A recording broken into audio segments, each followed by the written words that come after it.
देखिए, महापौर महोदय ने एक ऐतिहासिक उल्लासनगर में डिसीजन लिया है कि लोकतंत्र की हत्या नहीं होनी चाहिए और लोकतंत्र ये हमेशा जीवंत रहना चाहिए। उसकी वजह से एकमात्र सदस्य जो है वो कांग्रेस के हैं, क्योंकि भारतीय जनता पार्टी और शिवसेना का गठबंधन है और गठबंधन ये उल्लासनगर में है। इसलिए अपोजिशन में जो है सिर्फ एक ही सदस्य है, वो है हमारे अंजलि साल्वे मैडम, जो कांग्रेस से चुन कर आते हैं।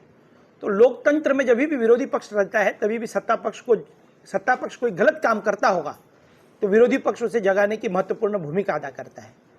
उसके कारण आज महापौर महोदय ने विरोधी पक्ष नेता की घोषणा कर दी मैडम की, और हमने लोगों को संदेश दिया कि लोकतंत्र हरदम जिंदा रहना चाहिए।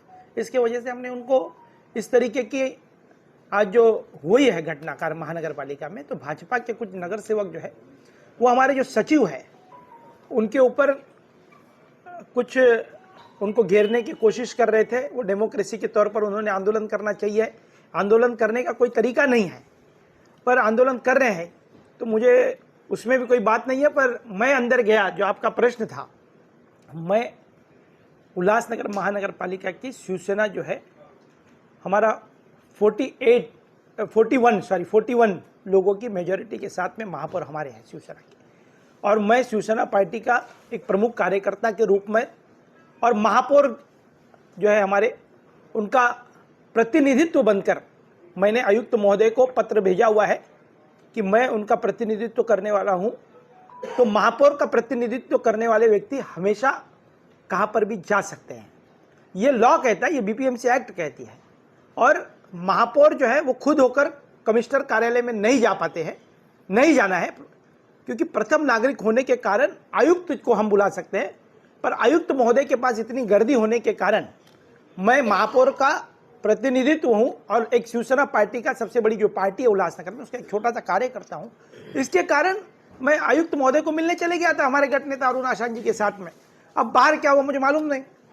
देखिए, यदि किसी ने कुछ किया होगा तो आयुक्त जी ने उन्होंने उनके ऊपर निर्णय लेना चाहिए। यदि कोई असंवैधानिक तरीके से शिवसेना के जो सदस्य हैं वो कहाँ पर भी असंवैधानिक तरीके से ऑफिसरों को कुछ भी धक्का मुक्की नहीं करते, और भाजपा के भी जो सदस्य, सम्मानीय सदस्य, मुझे लगता है कि वो भी नहीं करेंगे, मैं आशा करता हूँ। पर सदस्यों के अलावा यदि कोई अतिरिक्त व्यक्ति जाकर वहाँ पर सुरक्षा रक्षकों के साथ में इस तरीके की अनहोनी घटना घटती होगी तो मुझे लगता है कि आयुक्त महोदय ने उनके ऊपर कार्रवाई करनी चाहिए। मैं नगर सेवकों के ऊपर कार्रवाई करो ये मैं बात नहीं कर रहा हूँ, पर नगर सेवकों के मिलने के अलावा यदि कोई इस तरीके की घटनाएं कर रहा होगा तो मुझे लगता है यदि वो किसी भी पक्ष का हो, वो हमारे पक्ष का भी हो या भारतीय जनता पार्टी के पक्ष का हो या कांग्रेस पक्ष का हो, कोई भी पक्ष का कार्यकर्ता जो हो यदि अधिकारियों के साथ में वसूली करता होगा तो आयुक्त महोदय ने उसके ऊपर निर्णय लेना चाहिए। कार्रवाई हम नहीं कर सकते, कार्रवाई जो है आयुक्त महोदय कर सकते हैं। ये पूरे सब्जेक्ट को लेकर जो भाजपा के घटने था उन्होंने कहा है कि हम कोर्ट में जाएंगे और कोर्ट में इनका सब मतलब इस रद्द करने की कोशिश करेंगे। देखिए, कोर्ट जाना, हर न्यायालयीन प्रक्रिया में जाना, जब कोई भी बात मन को अच्छी नहीं लगी तो कोर्ट जाने के दरवाजे उनके खुले, उनको न्यायालय में जाना चाहिए। पर इस तरीके से जो महानगर पालिका का वातावरण खराब कर देना, लोग, हमारे शहर के लोगों ने ये नए नगर सेवकों को क्यों भेजा है? एक अच्छा प्रतिनिधित्व तो करेंगे, हमारे वार्ड को कुछ देंगे, पर इस तरीके की घटनाएं करके जो अच्छे पढ़े लिखे हमारे साथी हैं, शहर के नागरिक हैं, उनके अंदर इनकी प्रतिमा क्या होगी? जिस तरीके के हमारे जो नगर सेवक लोग काम कर रहे हैं, वो किसी भी पार्टी का हो, शिवसेना का हो, भारतीय जनता पार्टी का हो, इस तरीके के, क्योंकि हम महायुति में, राज्य की सरकार महायुति में है, उल्लासनगर में हमारी महायुति है, और महायुति में ही सब अभी चार सभापति बने हैं भारतीय जनता पार्टी के, हमारे भी बने हैं। तो हम जब साथ में हैं, जब भारतीय जनता पार्टी शिवसेना साथ में, तो विपक्ष तो कांग्रेस ही होगा, विरोधी पक्ष नेता कांग्रेस का होगा, और डेमोक्रेसी की हत्या नहीं होनी चाहिए। इसलिए महापौर महोदय ने यह ऐतिहासिक निर्णय लिया है इस बार। तो उनका विरोध क्यों विरोधी पक्ष नेता को लेकर? मुझे नहीं पता चल रहा है कि उनका विरोध क्यों है, उनको क्या चाहते हैं वो।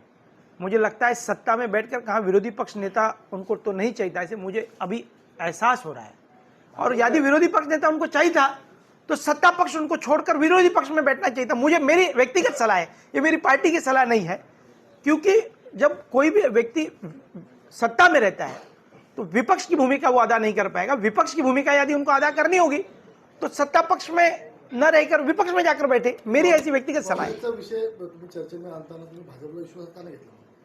नहीं, देखिए, ये जो है, हम भारतीय जनता पार्टी को कोई भी चीज़ का निर्णय जो है, महासभा के पहले हम कोऑर्डिनेशन की मीटिंग बिठाते हैं, उनके गठ नेता, हमारे गठ नेता, हम सब बिठाते हैं, पर जो अधिकार महापौर का है उसके ऊपर मुझे नहीं लगता है कि हमें कोई बताने की उनको ज़रूरत है।